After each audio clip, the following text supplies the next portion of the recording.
pouvez vous asseoir dans la présence de Dieu.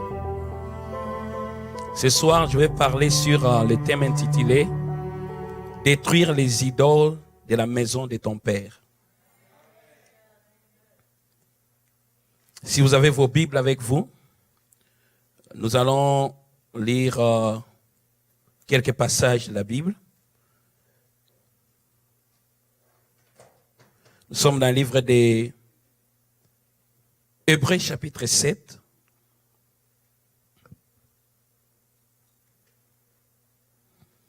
Hébreux chapitre 7.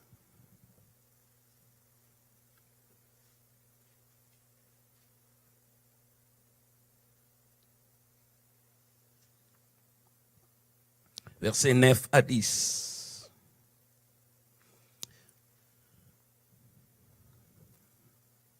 Si nous avons trouvé, disons Amen. Ok, vous n'avez pas trouvé, vous regardez là-bas, n'est-ce pas? Parce que là, c'était rapide. Amen. La Bible déclare, enfin, concernant Lévi, qui perçoit la dîme, on peut même dire qu'il a versé à Melchisédek en la personne d'Abraham. En effet, puisqu'il n'était pas encore né, il était encore en puissance dans la personne de son ancêtre Abraham, lorsque Melchisédek a rencontré celui-ci. Dans cette version dit, car il était encore dans les reins de son père, lorsque Melchisédek alla au-devant d'Abraham. Allons dans Marc chapitre 2. Je suis en train de lire dans la Bible du Semmer, et je vais switch dans la Bible de Louis II. Marc chapitre 2.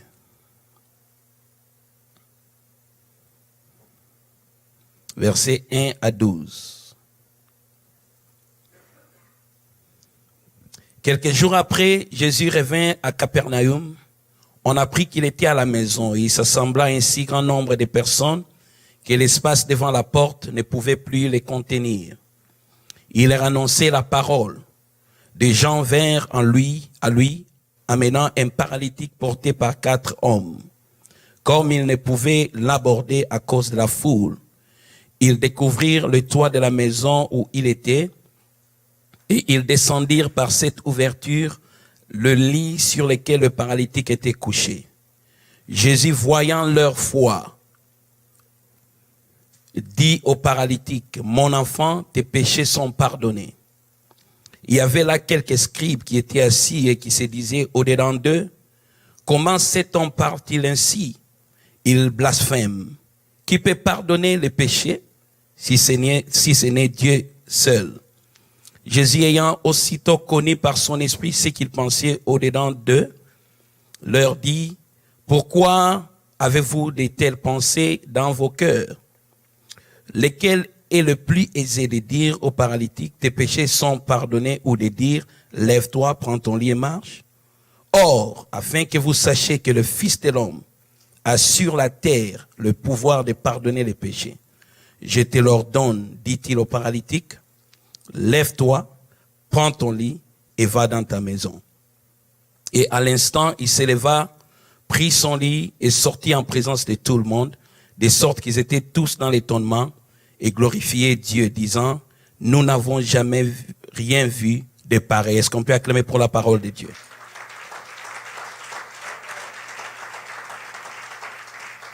Et pour ceux qui écrivent, juste pour référence, écrivez Juge chapitre 6, 25-27.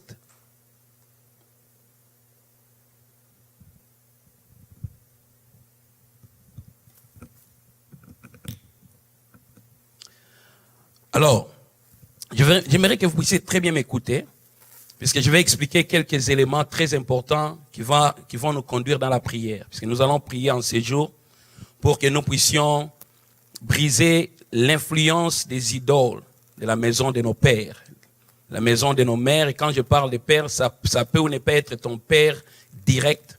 Ce sont tes ancêtres dans les années passées qui sont déjà morts. Alors, il y a un élément que nous appelons les idoles de leur maison. Dans mon expérience récente sur la délivrance, nous sommes en train de faire des grandes délivrances dans le ministère, là où nous sommes, et nous voyons Dieu transformer des vies. Et la plupart de ces délivrances, ce sont des délivrances qui s'opèrent dans la vie des chrétiens. De ceux-là qui sont dans l'église il y a plusieurs années. Je vais vous donner premièrement, pour ceux qui écrivent, 6 faits qui montrent que même un chrétien né de nouveau peut être possédé par un démon. OK? Vous êtes prêts? La première des choses que j'aimerais que vous puissiez comprendre ça avant que nous entrions. Un chrétien né de nouveau peut avoir un démon dans sa vie. OK? Dans les années passées, il y avait un enseignement qui avait circulé. Et l'enseignement était inspiré par la bonne volonté des grands docteurs de la parole de pouvoir amener l'Église à la perfection. Et l'enseignement était qu'un chrétien né de nouveau ne peut pas avoir un démon dans sa vie. OK? Et c'était un enseignement qui a circulé pendant plusieurs années. L'Église avait embrassé, la grande partie de l'Église avait embrassé un tel enseignement. Mais dans l'expérience, au courant des années, nous, en tant que serviteurs de Dieu, partout nous avons voyagé et d'autres plus, nous avons remarqué que cet enseignement n'était pas si parfait, puisqu'on ne pouvait pas expliquer les phénomènes de mari ou de femme de nuit dans la vie d'un chrétien. Il y a des chrétiens qui ont reçu Christ dans leur vie, mais qui souffrent de mari ou de femmes de nuit. Alors, j'avais toujours posé cette question à ceux qui tenaient une telle position vis-à-vis de la délivrance, comment ils pouvaient expliquer les phénomènes de mari ou de femmes de nuit. Alors, la plupart d'entre eux ne pouvaient pas expliquer. En sondant les Écritures, j'ai trouvé 6 faits qui peuvent prouver qu'un chrétien né de nouveau peut avoir un esprit maléfique vivant dans sa vie. Et je vais expliquer comment cela opère, ok? La première des choses pour ceux qui écrivent, Marc 7, 24 et 30. Jésus appelle la délivrance le pain des enfants. Souvenez-vous, la femme syro-phénicienne est venue à Christ en disant que Jésus-Christ devrait guérir sa fille qui était possédée par un esprit maléfique. Elle demandait le ministère, l'œuvre de la délivrance de Christ dans la vie de sa fille. Jésus-Christ lui dit, il n'est pas bon de prendre le pain des enfants et le donner aux chiens. C'est-à-dire, Christ disait que la délivrance appartenait aux enfants. N'est-ce pas ça? Ça, c'est la première des choses. Donc, la délivrance, c'est l'héritage des fils de Dieu. C'est votre pain. C'est-à-dire que tous les jours, vous devez expérimenter une dimension de la délivrance dans votre vie. Dites Amen. Amen. La deuxième des choses, Matthieu 12, 43, 45. Matthieu 12, 43, 45. Jésus-Christ dit, quand un esprit impur sort du corps d'une personne, il s'en va dans les lieux arides. Je vais un peu attirer votre attention que les lieux arides dont on parle, ce n'est pas les déserts. OK? Ce n'est pas les déserts.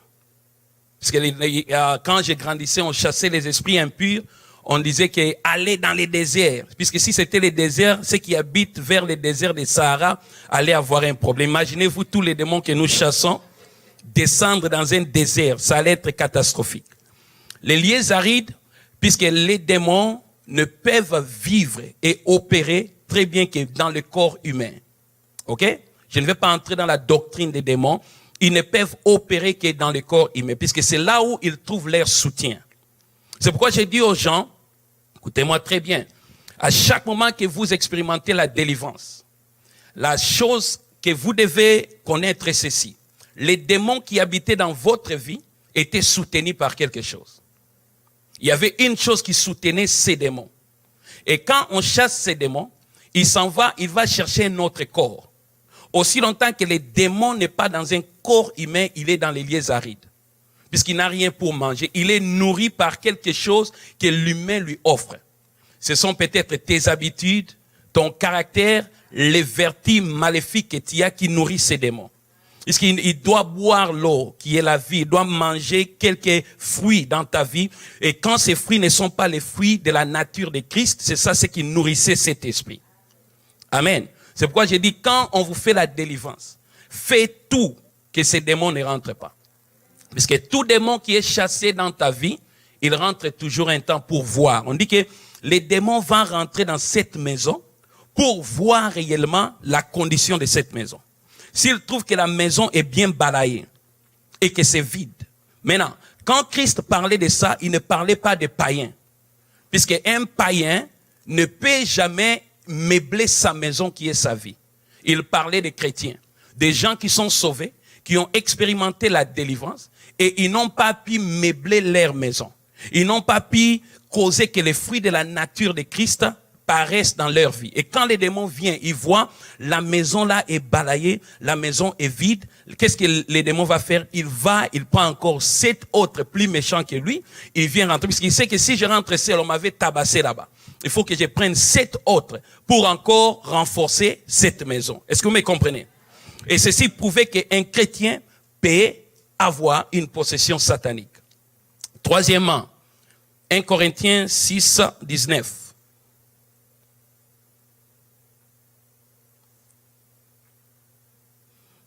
La Bible déclare que nous sommes les temples de Dieu. Et nous connaissons que dans les temples, les tabernacles, il y avait les lieux saints, les lieux très saints et le parvis. N'est-ce pas ça? Et la Bible déclare que le lieu saint et le parvis devraient être purifiés de temps en temps à cause de la souillure. Est-ce que vous me comprenez? Alors, nous étant les temples du Saint-Esprit, il y a une partie de notre être qui peut être souillée par la présence des démons. Je vais démontrer ça aujourd'hui. Et il y a aussi 2 Corinthiens 10, 3, 5.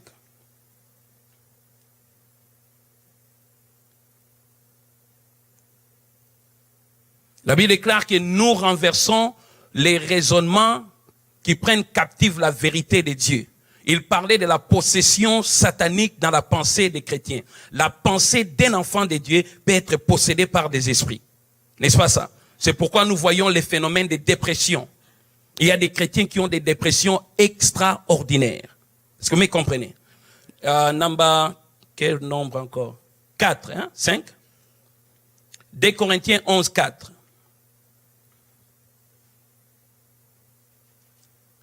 2 Corinthiens 11, 4, où l'apôtre Paul dit qu'il avait peur que nous soyons séduits par un autre esprit. OK? Et il y a aussi Galates, je crois, chapitre 5, la Bible déclare que c'est pour la liberté que Christ vous a affranchis. Faites attention afin que vous ne soyez pas encore soumis sous un autre fardeau. Que vous ne rentrez pas encore sous l'esclavage. Il est possible que quand un esprit quitte la vie des chrétiens, cet esprit rentre encore pour dominer sa vie. Et sixièmement, c'est dans l'expérience dont je vous ai parlé qu'il est possible à un chrétien de pouvoir avoir un esprit. Maintenant, comment est-ce que cela se passe dans la vie des chrétiens? Je veux que vous puissiez très bien me suivre avant que nous puissions décoller, puisqu'on va prier aujourd'hui et j'aimerais établir des très très bons fondements en ces jours ici. Et puis on va décoller avec le feu du Saint-Esprit. Dites Amen. L'homme est tripartite. Vous êtes composé de l'esprit, de l'âme et du corps. Avant votre salut, vous étiez mort. C'est-à-dire votre esprit était complètement mort. L'esprit de l'homme le rend conscient du monde spirituel. C'est dans votre esprit que vous êtes conscient du monde spirituel. Puisque c'est le siège de 3 choses. C'est le siège de la communion, de la conscience, ok, et de l'intuition. C'est par l'intuition de l'esprit que Dieu dépose la révélation de la parole. C'est dans l'intuition que tous les dons prophétiques opèrent. La conscience, c'est ce qui te rend conscient de ce que réellement tu es. OK? Et la communion, c'est ça, ce qui te donne la capacité de communiquer avec les esprits.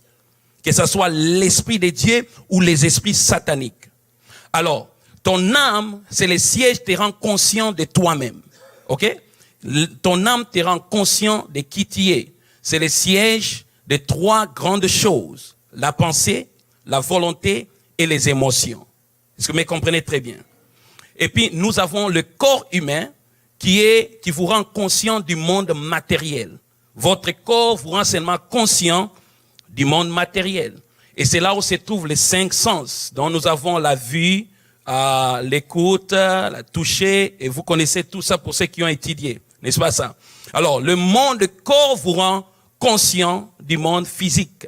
Est-ce que vous me comprenez très bien? Avant votre salut, votre esprit était mort. Vous étiez complètement mort dans vos péchés.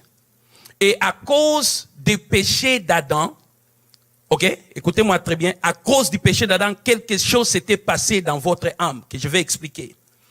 Quand vous avez reçu Jésus-Christ dans votre vie, la première des choses qui s'était opérée, ça s'appelle la régénération. La régénération, c'est-à-dire que la vie de Dieu, l'Esprit de Dieu est entré dans votre esprit et il vous a donné la vie. Vous qui étiez morts par vos offenses, il vous a rendu à la vie. Et la régénération, ça s'est passé au même moment quand vous avez reçu Jésus-Christ dans votre vie comme votre Seigneur et comme votre Sauveur. Dites Amen avec moi. Alors, après que nous ayons reçu la régénération, la vie de Dieu est entrée, l'Esprit de Dieu est entré en vous et votre esprit était scellé par Dieu. C'est-à-dire, il n'y a aucun autre esprit qui peut venir entrer dans votre esprit. Est-ce que vous me comprenez très bien? Votre esprit est scellé. Et l'homme, en fait, c'est un esprit qui a une âme qui vit dans le corps. Est-ce que vous me comprenez? La partie la plus importante de l'être humain, c'est son esprit. Ce n'est pas votre corps. Malheur à ceux qui prennent beaucoup de temps pour embellir leur corps et négligent leur esprit. Puisque Job dit, en réalité, dans l'homme, c'est l'esprit, c'est le souffle du Très-Haut. L'homme, en réalité, c'est ce que nous ne voyons pas. Le vrai homme, c'est ce qui est caché devant cette carcasse humaine. Amen. Votre corps n'est qu'une sorte de vase que Dieu vous a donné pour accomplir la volonté de Dieu. C'est pourquoi quand Christ est venu dans le monde, il a dit que offrande et sacrifice, tu n'as pas voulu, mais tu m'as préparé un corps, écoutez, pour que je puisse accomplir ta volonté. Donc Jésus-Christ en tant qu'esprit, le Père lui a préparé un corps pour que cet esprit éternel vienne dans le monde pour accomplir la volonté de Dieu. Donc le corps, sa valeur et sa signification, c'est un instrument divin pour accomplir la volonté de Dieu. Le corps ne nous a pas été donné pour que nous puissions l'amener à l'impudicité, pour que nous puissions l'amener au désir de la chair, mais c'est un cadeau de Dieu, un véhicule que Dieu a donné à toi, esprit, qui s'appelle Martine ou Joséphine, afin que cet esprit, qui a été codé avec la pensée éternelle de Dieu, puisse aller dans le monde, prendre le corps pour accomplir la volonté de Dieu. Dites Amen avec moi. Alors votre corps, c'est pourquoi votre corps devient le temple du Saint-Esprit. Si vous regardez votre corps comme étant l'objet la plus importante que l'esprit, vous n'allez pas accomplir la volonté de Dieu. Et les gens qui vivent selon la vue ne peuvent jamais aller très loin. Vous devez marcher selon l'esprit. Vous devez engager votre esprit dans toutes les décisions de la vie. Est-ce que vous êtes avec moi? La plupart des gens, quand ils sont au-devant des problèmes, ils regardent avec les yeux. Ils regardent les difficultés de sa vie avec les yeux humains. Ils regardent le trouble de son mari avec les yeux humains. C'est pourquoi les chrétiens échouent devant des difficultés, puisqu'ils ne parviennent pas à exercer leur esprit pour voir selon l'esprit. Puisque écoutez, jusqu'à ce que tu aies vu la situation que tu traverses selon l'esprit, tu n'as pas encore très bien vu. Vous êtes avec moi? Si vous voyez seulement avec les yeux humains, vous n'avez pas encore très bien compris ce qui se passe. Puisque c'est par la foi que nous comprenons que toutes les choses visibles, toutes les choses matérielles ont toujours la cause invisible ou spirituelle. Tout ce qui se passe dans ta vie, dans ta maison, il y a une force invisible derrière cela. Et la nouvelle naissance, quand vous étiez né de nouveau, quelque chose s'était passé. La Bible déclare que vous êtes revenus à la vie. Vous avez une vision spirituelle, vous avez une écoute spirituelle, vous avez une force de parler dans l'esprit. Donc l'homme de Dieu, l'enfant de Dieu doit arriver à un point où devant les circonstances, il dit Seigneur, non pas comme moi je vois, mais permets à mon esprit de voir au-delà du voile de la réalité pour réellement voir la vérité qui est derrière cela. Vous êtes avec moi? Puisque la vérité est ceci, tout ce qui est vrai n'est pas la vérité. Non, je vais encore répéter. Tout ce qui est vrai n'est pas la vérité. J'ai dit encore, tout ce qui est vrai n'est pas la... C'était vrai que Lazare était mort, mais que la vérité qui était Christ a dit aux disciples, notre ami Lazare n'est pas mort. Il dort, mais nous allons le réveiller. Voyez, si vous voyez la mort dans d'autres cas comme étant un sommeil, vous n'aurez pas peur quand les choses ne marchent pas. Puisque tous ceux qui dorment, vous pouvez seulement parler et la chose va revenir à... Dans le monde spirituel, ceux qui voient très bien dans l'esprit ont de l'avantage sur ceux qui ne voient pas. C'est pourquoi Géasi, le serviteur d'Élisée, quand les chars étaient venus tout autour pour arrêter Élisée, le matin il sort, il tremblait, il dit, mon maître, ils sont nombreux, il y a tant de chars. Mais Élisée, c'était un homme qui avait exercé son esprit pour voir au-delà des obstacles humains. Il a dit à son serviteur, n'aie pas peur, ceux qui sont avec nous sont en plus grand nombre que ceux que tu vois là-bas. Et quand il a prié pour que ses yeux spirituels s'ouvrent, la Bible déclare que le serviteur a vu qu'au-delà des montagnes, il y avait des chariots de feu qui entouraient même l'armée de l'ennemi. Et un seul homme était capable, à cause de la vision spirituelle, d'arrêter toute une armée en un seul jour. Si vous voyez dans l'esprit, vous pouvez appeler à l'existence les choses qui n'existent pas. Écoutez, dans le monde spirituel, tout ce que tu vois, tu peux l'appeler à l'existence. Tout ce que tu vois perd sa force. Tout démon que tu peux discerner perd directement sa force. C'est pourquoi j'ai dit aux gens, quand vous rêvez la nuit que vous avez vu votre oncle, il ne faut pas avoir peur. Puisque le diable aime travailler dans les ténèbres. Le moment où tu le vois, cela veut dire que ta lumière devient si grande qu'ils ne peuvent plus se cacher. Est-ce que vous êtes avec moi? Quand vous réveillez le matin et que vous avez vu votre oncle venir avec l'épée pour vous tuer, vous devez commencer à sauter. Puisque tout ce qui est révélé est directement... Est-ce que je peux avoir un bon amen? Est-ce que je peux avoir 3 bons amen?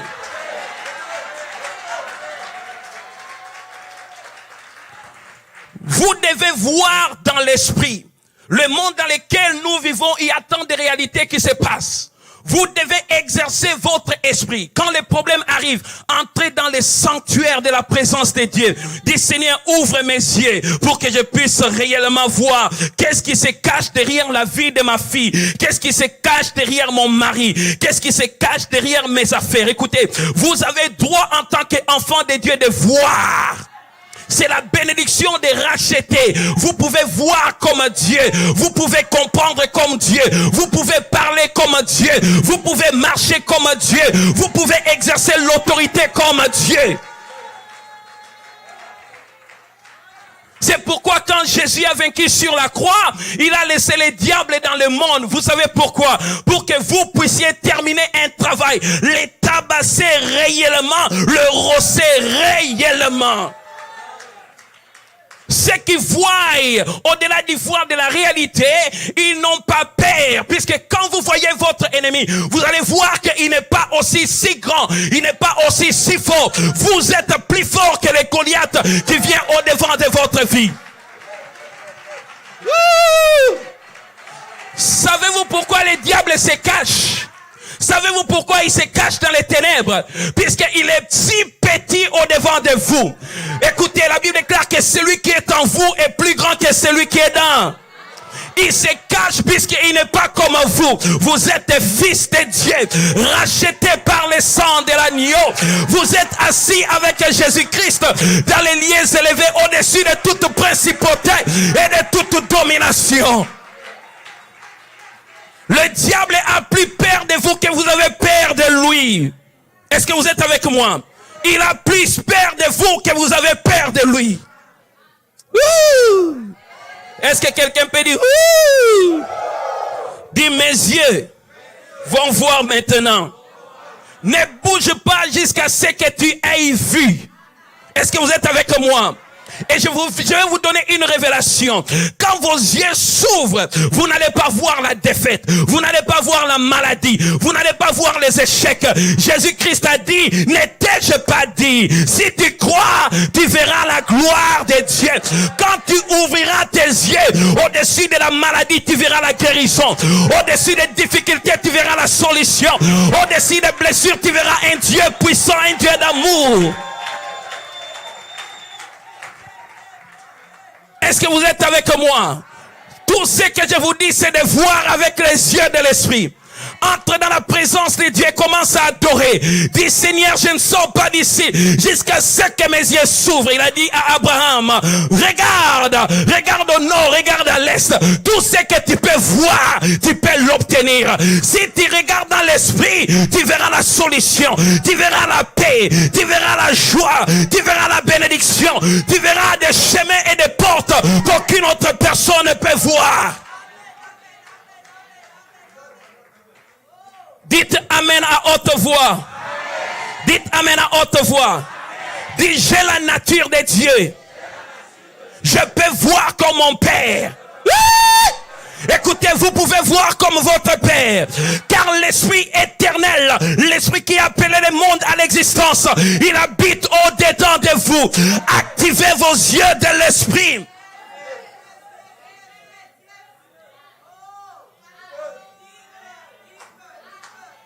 Le vrai prophète de votre destinée, c'est premièrement vous-même. Le vrai prophète qui peut prophétiser sur sa vie, c'est premièrement vous-même. Écoutez-moi très bien. N'allez pas en Afrique prendre vos fonds pour chercher des prophètes, pour vous dire la volonté de Dieu. Vous-même, maintenant là même, vous êtes assis avec les grands conseillers, le Fils de Dieu vivant. Êtes-vous avec moi?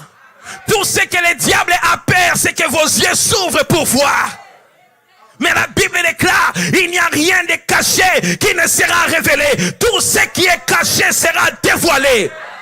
Daniel appelle les dieux qui révèlent les secrets, même du roi que le roi a oublié. Votre Dieu connaît les secrets. La lumière qui habite en vous va exposer toutes sortes de ténèbres. Pouvez-vous vous asseoir? Je vais continuer. Est-ce que tu peux acclamer pour le Seigneur?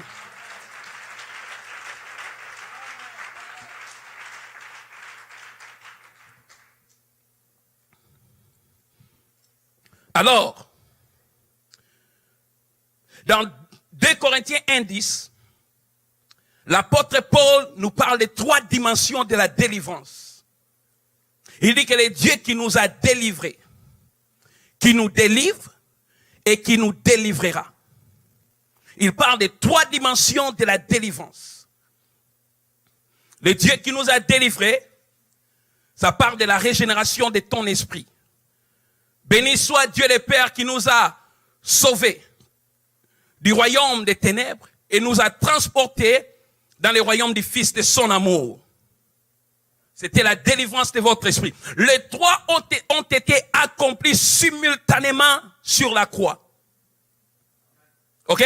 Mais dans votre expérience dans le monde, vous partez d'une gloire à une autre gloire. La première délivrance, c'est la délivrance de l'esprit. Ok? C'est ça la régénération. C'est la délivrance de votre esprit. L'esprit qui était mort est revenu à la vie. Ok? Sur la terre, quand Dieu regarde sur la terre, il ne voit pas ceux qui sont morts. Quand on dit qu'il n'est pas les dieux des morts, les dieux des vivants. Sur la terre, quand Dieu voit, il ne voit pas ceux qui sont morts. Tous ceux qui n'ont pas reçu Christ dans leur vie, ils sont morts. Donc quand Dieu regarde sur la terre, il voit seulement ceux qui sont sauvés et qui ont la vie. C'est pourquoi, quand les anges dans le livre d'Ésaïe 6 étaient devant la présence de Dieu, le prophète Ésaïe a commencé à prophétiser les malheurs qu'il voyait. Il parlait malheur à telle ville, malheur à telle ville. Et sa vision, Dieu l'a amené au ciel. Maintenant, les anges, les chérubins, les séraphins qui étaient tout autour du trône de Dieu, adoraient Dieu. Ils disaient Saint, Saint, Saint, et l'Éternel Dieu des armées. Et quand les anges regardaient sur la terre, Ils ne voyaient pas ce que Ésaïe voyait. Ils ont regardé, ils ont dit, toute la terre est remplie de la gloire de Dieu. Savez-vous pourquoi? Puisque vous portez sa gloire. Christ en vous, c'est l'espérance de la gloire. Donc quand Dieu regarde le monde, il ne voit pas les troubles, il voit l'église corps de Christ, remplie de la gloire et de la puissance de Dieu. C'est pourquoi Dieu ne vous parlera pas comme il parle aux hommes. Regardez quand l'ange est venu parler à Gédéon, au temps de malheur, Gédéon, il voit Gédéon, il dit, oh vaillant homme, guerrier, tu es un guerrier, un homme fort. Gédéon a dit non, je ne suis pas un homme fort, je suis un petit homme. Je suis de la petite tribu en Israël. Ma famille est la plus petite dans cette tribu. Et moi, je suis le plus petit dans la famille. Tu vois comment l'homme s'est réduit. Pourquoi? Puisque Gédéon regardait sa vie par rapport à la façon dont le monde l'avait connu. Mais l'ange de l'Éternel qui venait du ciel, qui connaissait la destinée de Gédéon. Au ciel, quand on regardait Gédéon, on ne voyait pas un petit enfant, mais on voyait un grand guerrier. C'est pourquoi Dieu, quand il nous parle, il ne nous parle pas sur base de ce que nous voyons. Il nous parle de la façon dont il nous a connus. Pourquoi je vous ai dit qu'il nous a connus en Christ avant de nous perdre en Adam. Ta forme était préétablie avant les âges éternels. Dieu t'avait connu. Il avait connu ta forme. Il t'avait déjà désigné un homme excellent d'affaires, au travers de qui la gloire de Dieu va éclater. Les autres, Dieu l'avait vu un musicien excellent. Les autres, ils devraient être des grands pasteurs et bishops comme votre bishop. Les autres devraient être des grands écrivains. Il vous avait connu. Quand il vous parle, il ne vous parle pas de là où vous êtes, mais il vous parle de ce que lui a vu dans l'éternité.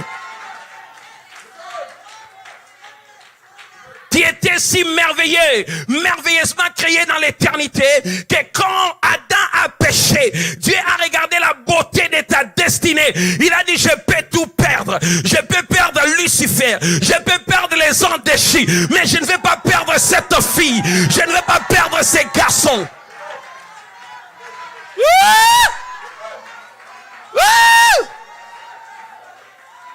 Ce qu'il a mis en toi est plus grand que ce que le monde voit en toi. C'est pourquoi ne permets pas au monde de te dire qui tu es. Si le monde te dit que tu n'es pas belle, dites-le que je suis une créature merveilleusement créée.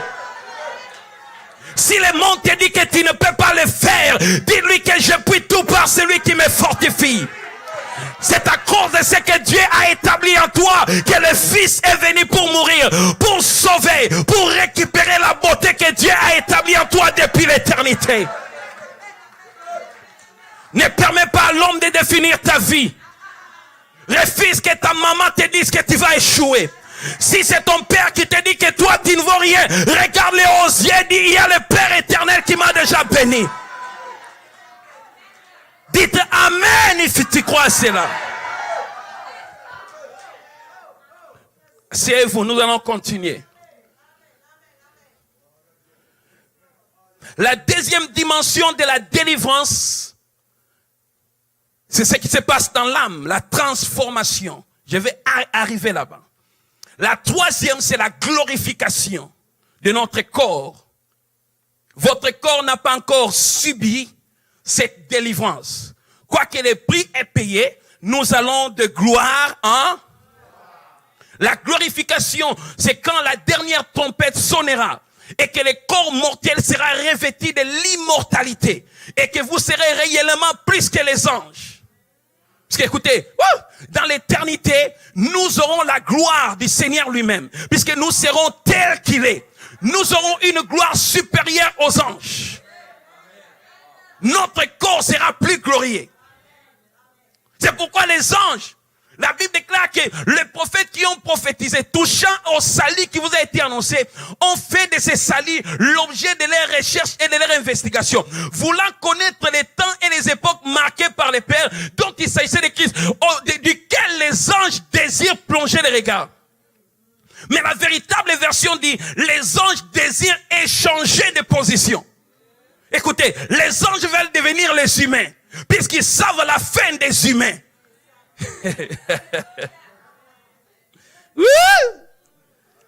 La deuxième délivrance, c'est ce qui se passe dans l'âme. Écoutez-moi très bien ici. L'âme de tout être est dans le sang. L'âme de tout être est dans le sang. Et c'est dans le sang que se trouve le phénomène de ce que nous appelons en anglais soul ties. Les docteurs connaissent, si vous partez à l'hôpital voir un docteur, il va vous demander si vous avez le cancer ou bien il va vous demander l'histoire de votre famille. Il demande toujours, y avait-il quelqu'un dans votre famille qui était mort du cancer? Puisqu'ils comprennent la transaction générationnelle des maladies familiales au travers du sang. Chaque fois que je parle d'abord, on me dit, je dis non. Personne dans ma famille avait le cancer. Personne dans ma famille a le sida. Personne dans ma famille avait le blood pressure. Je n'accepte pas. Je sais que mon grand-père est mort, je crois, du problème du cœur. Quelqu'un est mort du cancer. Mais ça, ma véritable famille, c'est en Christ. Il faut pas accepter ces choses. Mon père aussi avait le problème. Moi aussi, je l'ai. Quand il accepte, ça devient ton problème. Mon cas est... Ok, vous avez compris ça. Alors, il y a quelque chose qui se passe. Écoutez-moi très bien. Même après le salut, l'âme de la personne n'est pas encore transformée. Ça n'a pas encore subi une transformation profonde. Ça dépend des cas et des cas. Il y a des gens dont le salut est tellement fort que leur âme est complètement touchée. Ok? C'est là où se trouve les malédictions générationnelles. Ça traverse le sang. Est-ce que vous me comprenez? Ça traverse le sang. Les malédictions générationnelles, ça traverse le sang. Puisque quand vous étiez dans le monde, écoutez-moi très bien, si votre père vous avait maudit tous les jours, et vous disiez que toi, tu ne vas jamais réussir, toi, tu ne vas jamais réussir, votre pensée a obtenu ces paroles. Les blessures de l'âme, des fois, demeurent même après la conversion. C'est pourquoi, vous allez voir, on a fait beaucoup de délivrances où une fille qui parle en langue, mais jusqu'à ce qu'on a découvert qu'elle n'a jamais pardonné sa maman. Pourquoi? À cause des choses qui s'étaient passées, son âme était tellement dans des blessures qu'elle n'a pas encore su pardonner. Quoiqu'il est sauvé dans l'esprit, son âme n'a pas encore subi la puissance du salut en Christ. Suivez-moi très bien. C'est pourquoi Jésus-Christ dit, Luc 9, 23, il dit, si quelqu'un veut venir à moi, qu'il se renonce à lui-même. Maintenant, le renoncement a plusieurs dimensions. Ce n'est pas seulement l'abandon de soi-même. Le mot renoncement, c'est un mot grec, arneomai. Arneomai. Qu'est-ce que ça veut dire? Dénier, désavouer, régner, décliner, refuser, contredire, affirmer que je n'ai aucune connexion avec une personne. Mais comprenez très bien. Puisque si vous ne renoncez pas aux choses enfouies dans votre esprit, dans votre pensée, aux choses qui ont laissé des blessures dans votre cœur, si vous ne renoncez pas aux malédictions générationnelles de vos ancêtres, ça pourra traverser votre vie. C'est pourquoi vous allez voir quelqu'un qui devient un chrétien, né de nouveau. Je les ai trouvés. Récemment, nous sommes en train de faire la délivrance d'un jeune garçon, marié, un vrai chrétien qui a donné sa vie à Christ, mais qui avait une colère extraordinaire que sa femme l'a laissé, l'a quitté. Elle est venue me dire, pasteur, je ne peux plus. Et l'homme m'a suivi, il a dit, pasteur, j'ai besoin de la délivrance. Je croyais qu'il me mentait pour qu'il puisse seulement récupérer la femme. Mais plus tard, quand on priait pour lui, un dimanche, il est tombé. Et un esprit parlait, je suis king. L'esprit a dit, mon nom c'est King. L'homme était tellement fort qu'il était étalé par terre. Il y avait 4 frères qui la tenaient et il s'est mis debout. Il a soulevé tous les 4 hommes. Il y avait même des gens qui voulaient fuir. Et quand on a trouvé, c'était un esprit qui est entré dans sa vie au travers de son père. L'esprit disait que je suis entré par lui au travers des idoles de son père. Mon nom c'est King, je ne quitterai pas. Et quand il est revenu dans son sens, puisqu'on doit faire sa délivrance très bientôt, il me dit, pasteur, quand je marche, je vois tous les hommes de petits. Je me vois comme un roi. Puisque la première fois il est entré dans l'église, il me regardait là comme s'il était un roi. Il marche toujours comme un roi.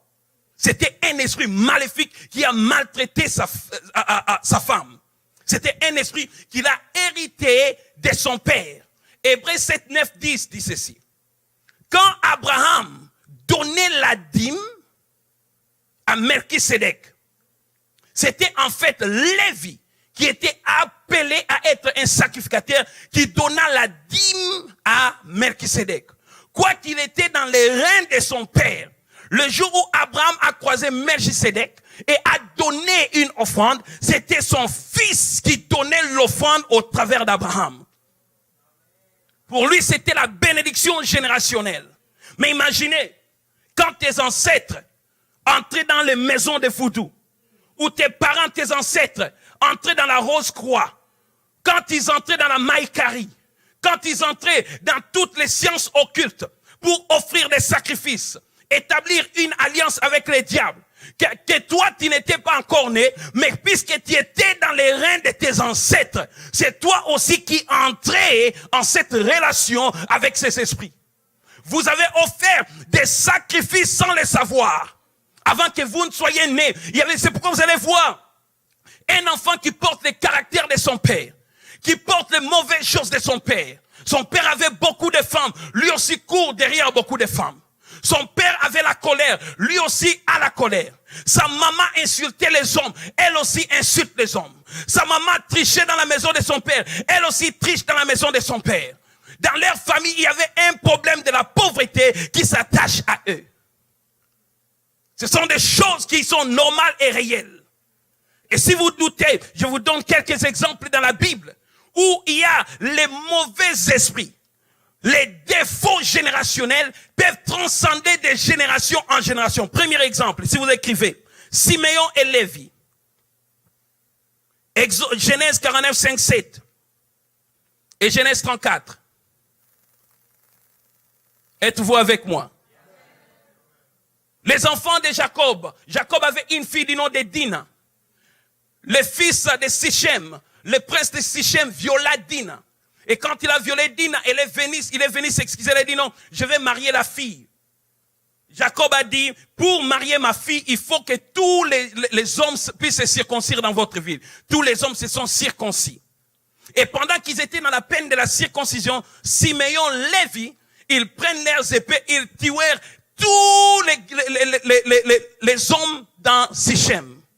Et plus tard, quand Jacob va libérer la bénédiction, il dit, Siméon et Lévi, vos instruments sont des instruments de destruction. Votre colère est tellement grande, mon esprit n'entrera pas dans votre conciliabule. Ils avaient l'esprit de la colère. Et maintenant, qu'est-ce que nous allons voir? Plus tard, des années, plus de 400 ans plus tard, Moïse sort de la tribu de Lévi. Comme son ancêtre avait un problème de colère, Moïse aussi avait un problème de colère. Le matin, il se réveille, il voit un juif et un égyptien se discuter, il tue les juifs sans même demander qu'est-ce qui n'allait pas. Son premier ministère, c'était tuer quelqu'un. Il fuit dans le désert. C'était un homme, et Moïse était fort physiquement. Très fort physiquement. Et il fuit plus tard, quand il devient le conducteur des enfants d'Israël. Un jour, Moïse monte sur la montagne. Il rentre, il trouve le peuple adorant les veaux d'or. Il était tellement fâché qu'il a pris les veaux d'or, il a détruit. Il a mis ça en poussière. Il a pris la poussière. Exode 32, 19, 20. Il a mis la poussière dans l'eau. Il a pris l'eau, il a dit que tout le monde boive de l'eau. C'était un homme colérique. La colère, il a hérité de ses ancêtres. Et plus tard encore, le peuple avait besoin de l'eau. Dieu lui dit, frappe les rochers une fois. Moïse vient dans la colère. Il dit, vous, qu'est-ce que vous croyez? Est-ce que c'est moi votre maman? Et il frappe 2 fois. 2 fois. Et Dieu lui dit, puisque tu m'as déshonoré à cause de ta colère, tu n'entreras plus dans la terre promise. Est-ce que vous êtes avec moi? Est-ce que vous êtes avec moi? Mais aussi, c'est la raison pour laquelle l'ange Lucifer discuta les corps de Moïse. Puisqu'il dit non, cet homme ne doit même pas entrer au ciel. Son corps m'appartient. Il était très colérique. Et ce qui m'étonne est que sa colère était là à chaque moment qu'il entrait dans la présence de Dieu. Puisque les problèmes générationnels, si tu ne les découvres pas, ça ne va pas partir. Puisque l'ennemi qui se cache va te tuer. Et tout ce que nous cachons, comme le dit un ami, va aussi te casser. Parce qu'il y a des gens qui ne sont pas honnêtes, ils ont des problèmes et ils cachent, ils étouffent ça dans leur vie. On est pasteur à moquer. Oui, il y a un temps où nous confessons la foi, mais il y a un temps où tu dois exposer les problèmes. Est-ce que vous êtes avec moi? Le deuxième exemple, c'est Abraham. Esprit de mensonge. Dans leur lignée, Abraham a menti concernant sa femme. L'esprit passe dans Isaac. Il ment de la même façon. Et l'esprit passe chez Jacob. Il ment son père que lui, c'était Ésaü. Mais ce n'était pas terminé là-bas. Le grand mensonge, c'est quand ces enfants ont tué un animal. Ils ont pris le sang, ils ont mis sur un habit. Ils sont venus dire à son père que ton fils Joseph est mort. C'était le plus grand mensonge. Lui-même, on l'a aussi menti. Il y avait un esprit de mensonge qui coulait dans cette famille. Est-ce que vous êtes avec moi? Je vais vous donner un autre exemple. Troisième exemple, c'était Judas. Judas quitta ses frères. Il avait un problème d'impudicité incontrôlable. Il avait son ami Iran. C'était son ami intime. Il envoyait l'ami là pour aller chercher des petites filles. C'était Iran, son véritable ami. Un jour, il coucha même à cause de son impudicité, coucha avec sa belle-fille Tamar sans le savoir. Ces problèmes-là étaient tellement forts que David, plus tard, des années plus tard, David, descendant de la tribu de Juda, héritera l'impudicité de son père. La nuit, le soir, quand les rois partent à la guerre, en pleine journée, vers 15h, 16h, il se réveille, il commence à regarder la pornographie. Ouais, il regardait la pornographie. Bathsheba qui se lavait, c'était la pornographie antique. Je vous dis la vérité. Puisqu'il n'y a rien de nouveau sous le soleil.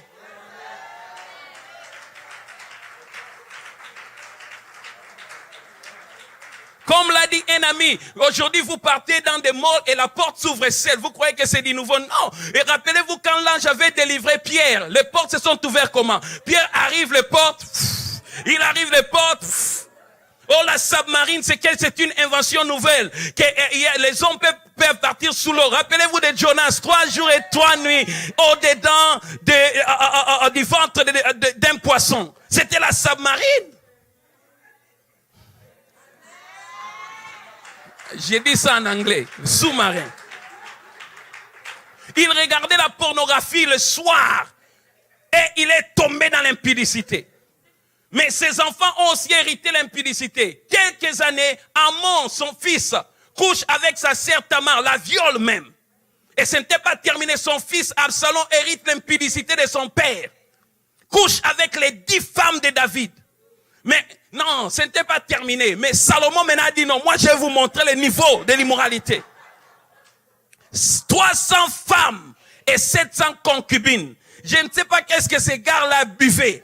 Mais Samson, lui, il a dit, moi, je vais maintenant plafonner la chose. C'était les choses, des malédictions, des problèmes générationnels qui entrent dans nos vies par les idoles de nos parents, par les idoles de vos ancêtres. Et c'est qu'elle est dit, hein? C'est pas ce qu'ils buvaient. Mais j'ai toujours fait la recherche pour trouver ça. Est-ce que vous êtes avec moi? Dites Amen très bien. Est-ce que quelqu'un peut lever sa main et dites Amen? Est-ce que vous êtes avec moi? Vous êtes avec moi? Et à cause de cela, ce que le diable fait, il prend ce que nos ancêtres ont fait. Il commence à nous accuser aujourd'hui. Écoutez, même avec la mort de Jésus sur la croix, le diable va prendre le péché de nos ancêtres et il va les amener contre nous. Ces malédictions étaient légales pour eux, même quand toi tu as crié à Christ, en fait. La Bible déclare que nous ne devons pas ignorer les desseins de l'ennemi. Ésaïe 5,13 dit, mon peuple meurt à cause de la connaissance. Ces hommes honorables sont enchaînés puisqu'ils manquent la connaissance.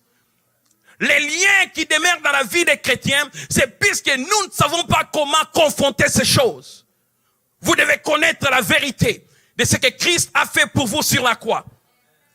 Comme je vous ai dit, dans le monde spirituel, on doit toujours parler. Quand Dieu créa Adam, il amena tous les animaux. Il a dit, toi choisis le nom de ces animaux. C'est nous qui choisissons le nom des événements qui viennent dans nos vies. C'est toi qui dois choisir. Si tu dis que c'est la maladie, c'est la maladie.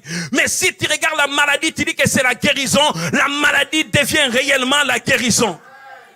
La vie et la mort sont au pouvoir de la langue. Celui qui en aime en mangera le fruit. Est-ce que vous êtes avec moi? Alors l'ennemi impose ses péchés dans nos vies. Il met ces odeurs dans notre destinée. Il vient contre les idoles de vos pères. Et quand il vient, il vous dit que toi, tu ne peux pas progresser à cause de ce que tes parents ont fait. C'est pourquoi vous allez voir un homme qui commence les affaires, il souffre. Il ne comprend pas d'où viennent les troubles. Il travaille. Il y avait un homme, ingénieur. Il a eu le boulot. Ça ne marchait pas. Il a eu le boulot. Ça ne marchait pas. Il vivait encore dans la maison de son père de sa mère en tant qu'ingénieur. Il avait toujours des dettes à la fin du mois pendant qu'il n'avait pas beaucoup de dépenses. Un jour, le pasteur a prêché sur la malédiction générationnelle. Il a dit, vous devez couper tout ce qui est en train de vous lier. Le pasteur a dit, prenez même un bâton, tapez en l'air. Le Messie est parti, il avait une machette. Il a pris la machette. Une histoire vraie. Il a pris ses chèques, il a mis par terre. Il a dit, tous les esprits générationnels qui réclament mon argent, je coupe vos mains au nom de Jésus. 3 semaines plus tard, on l'appelle, on dit que sa grand-mère qui était au village faisait un travail et ses mains, 2 mains ont été coupées. Je vous dis que la foi, c'est une folie, hein. Ce soir, je veux que tu prennes n'importe quoi. Tu peux prendre même la lance. Et par la foi, tu dis, cet homme-là qui vient contre ma vie, que la lance de l'Éternel puisse le prendre. Les mystères n'appartiennent pas aux féticheurs. Puisque les féticheurs, quand ils veulent vous maudire, ils prennent votre nom, ils mettent sur l'autel, ils font des incantations et les démons sont libérés. Nous avons plus que les sorciers. Tu peux prendre ces plans de travail, tu les mets sur ta Bible. Tu dis au nom de Jésus de Nazareth, je proclame que ces plans sera financier. C'est $1 million sera financé au nom de Jésus. Prends l'huile, répands l'huile. Danse même tout autour de ça. Chante à l'Éternel. Les invocations n'appartiennent pas aux occultistes. La Bible déclare, invoque-moi, je te répondrai. Je t'annoncerai des choses cachées, des grandes choses que tu ne connais pas. Vous avez un mystère que les sorciers n'ont pas. Vous avez une puissance que les sciences occultes n'ont pas. Puisque vous êtes des fils de Dieu et vous êtes réellement des dieux sur la terre. J'aime dans l'histoire que nous avons lue, quand les paralytiques, on l'a amené à Jésus. Ils l'ont amené à Jésus. Jésus regarde les paralytiques. Il n'a pas dit sois guéri. Il a dit tes péchés te sont pardonnés. Pourquoi? Puisqu'il sait que l'ennemi n'a aucun pouvoir sur toi que s'il trouve le péché ou l'iniquité. Est-ce que vous êtes avec moi? S'il trouve le péché, il peut régner. Puisque la malédiction s'en cause d'un point de fait. Jésus regarde cet homme, il dit, tes péchés te sont pardonnés. Et les pharisiens disent, personne ne peut pardonner les péchés si ce n'est que Dieu.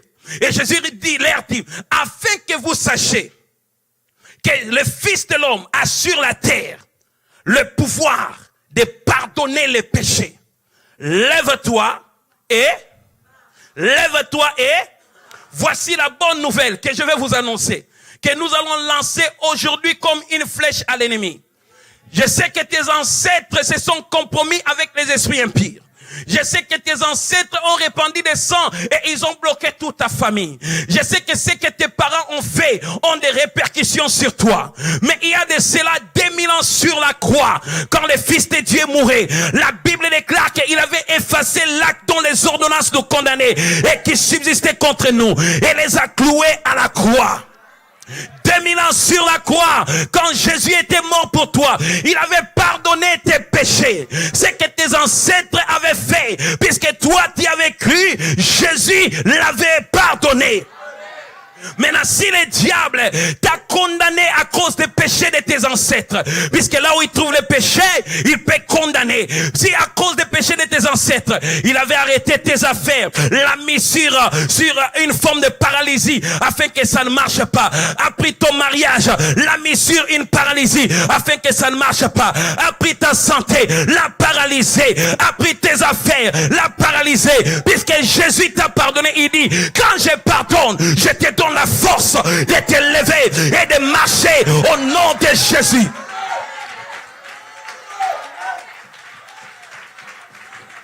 La bonne nouvelle que je vous annonce en ce jour, puisque vos péchés, il a dit, je pardonnerai vos péchés, je ne m'en souviendrai plus. Le seul qui se souvient du péché de tes ancêtres, c'est le diable dans ta famille. Ce sont les sorciers dans ta famille. Le diable était menteur, son oncle était menteur, sa tante était menteur. C'est Jésus-Christ est la vérité.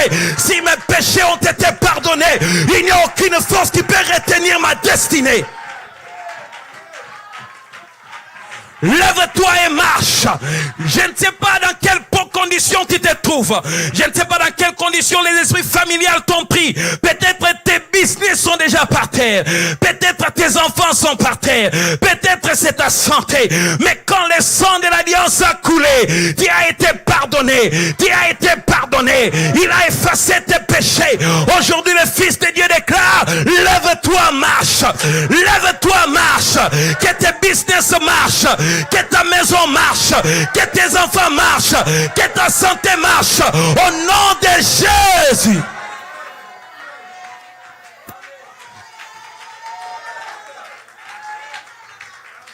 Le pardon en Christ vous a donné la force. Jésus ne pardonne pas seulement, mais il donne la force de marcher. C'est lui que le Fils de l'homme a franchi et réellement libre. S'il a brisé les chaînes de ta vie, quel est ce sorcier qui peut discuter devant le trône de Dieu? Amène ces diables devant le trône de Dieu. Dis-lui, Père, c'était payé, totalement payé. Jésus a tout payé. Il a payé pour mes enfants. S'il dit que toi tu peux être sauvé, ton mari ne peut pas être sauvé, tes enfants, dis-lui, la Bible dit, crois au Seigneur Jésus et tu seras sauvé, toi et ta famille. Je viens de déclarer qu'en ce soir, ta famille est libérée, tes enfants sont libérés, les idoles de tes parents sont brisées au nom de Jésus. Qui pourra obscurcir les desseins de Dieu?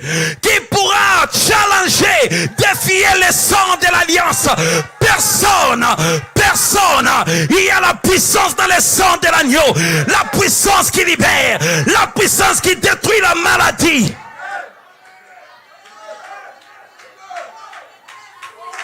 Satan n'a aucun pouvoir sur ma vie. Les esprits des eaux n'ont aucun pouvoir sur ma vie. Les sorciers de ma famille n'ont aucun pouvoir. Jésus m'a libéré. Je suis libre.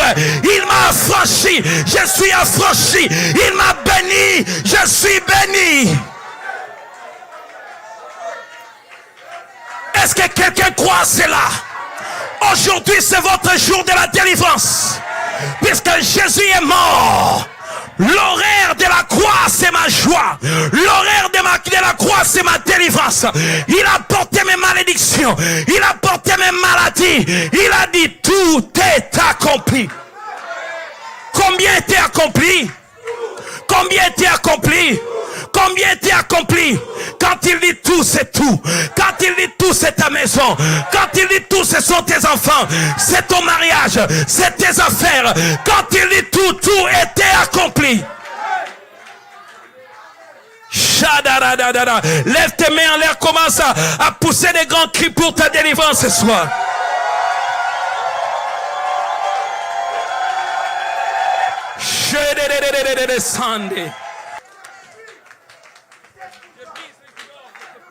Au nom de Jésus, au nom de Jésus, fais de Dieu, fais de Dieu, fais de Dieu, fais de Dieu, fais de Dieu, fais.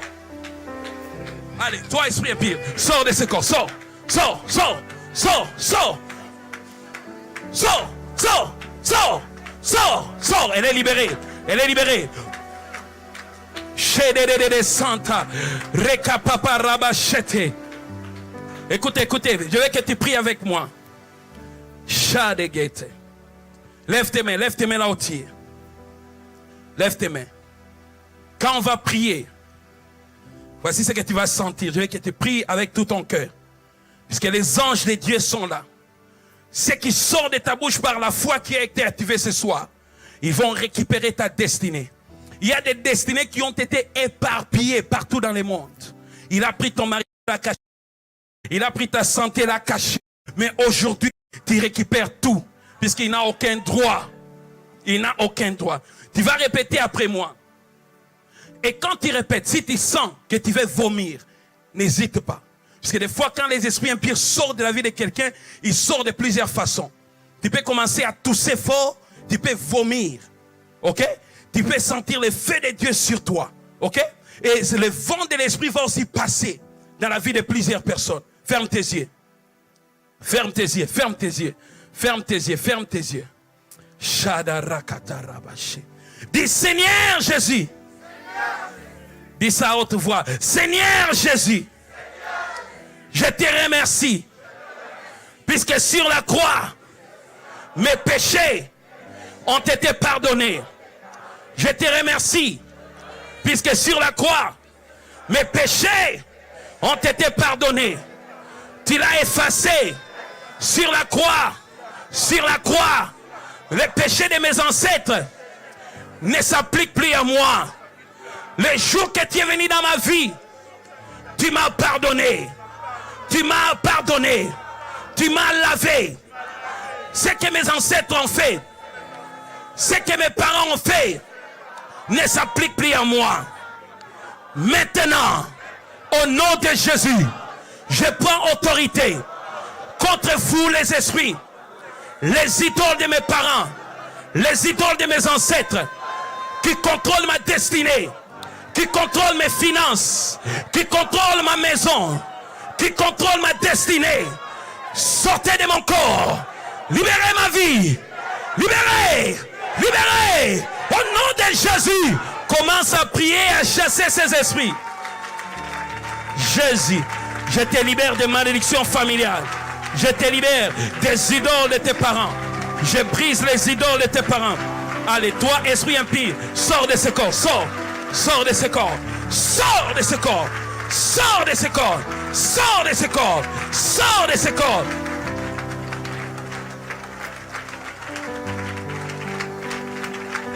Sors. Sors de ce corps. Sors de ce corps. Sors. Sors. Sors. Sors. Sors. Sors. Sors. Allez, sors, sors, sors. Yes, Jesus.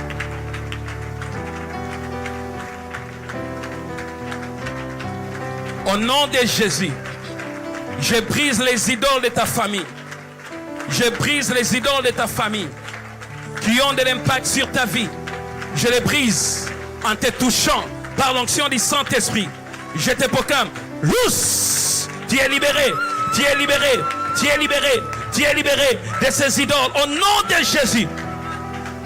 Jésus, le feu de Dieu, le feu de Dieu. Je brise ces idoles. Je brise les idoles. Je brise les idoles. Je brise ces idoles.